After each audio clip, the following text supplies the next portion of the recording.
The good news about the current situation is that whilst we are having increase, we have the power and the water flowing. Jeez. During their period, after all the rants, after all his expertise and energy, after all the emotions, when they were in government, whilst we did not have the power, they were still increasing tariffs. How dare you? How dare you sit on national TV this early morning? Come talk about tariff increase when we have electricity. How dare you?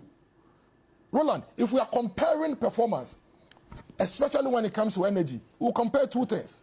We'll compare the service availability and we'll compare the cost.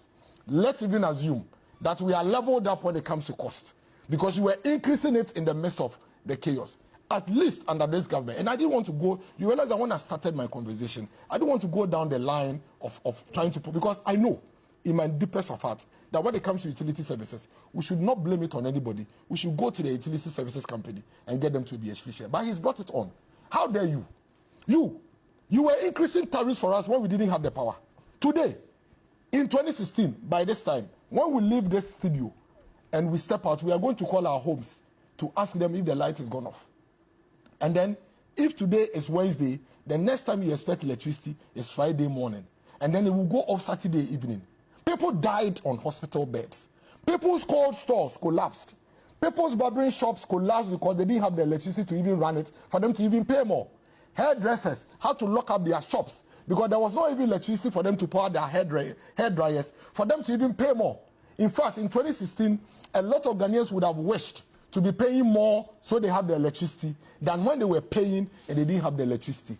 NDC should just shut up and let us enjoy our electricity, and let us work with the utility services company, hold them to account and get them to be more efficient. But you dare not. Malik, you dare not talk about utility services in this country. Shut up already and let's run our country. In other words, when you were asked who fixed Dumso, when your minister, not you, your minister was asked who fixed Dumso, and to tell us a single megawatt that was brought on board, could you do that?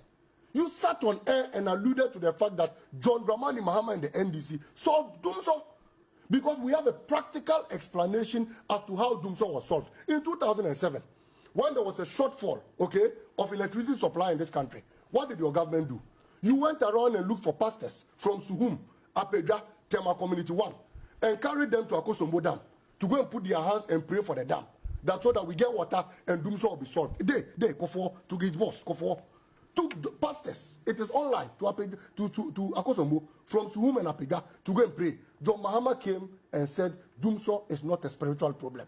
It's a technical one. So we brought car power, we brought Ameri, we brought power batches and beefed up megawatts in this country, electricity generation megawatts in this country to about 5,000 megawatts. What have you done in the resolution of Dumso? You have come on board. You have met all these three things. And the first thing you even thought of doing was to corrupt a power batch President Mahama brought. Ameri, the president, took a pen and paper and they sat down and dubiously planned how to dupe and rob the state. Ballooned a contract that was 510 million to 1.3 million. When the president was stripped naked, he was exposed. Again, as the mother serpent of corruption, he sat there and said he was misled and that he wasn't reading, he wasn't thinking right. That was why he intended duping the state of this country. These are things we should be talking about.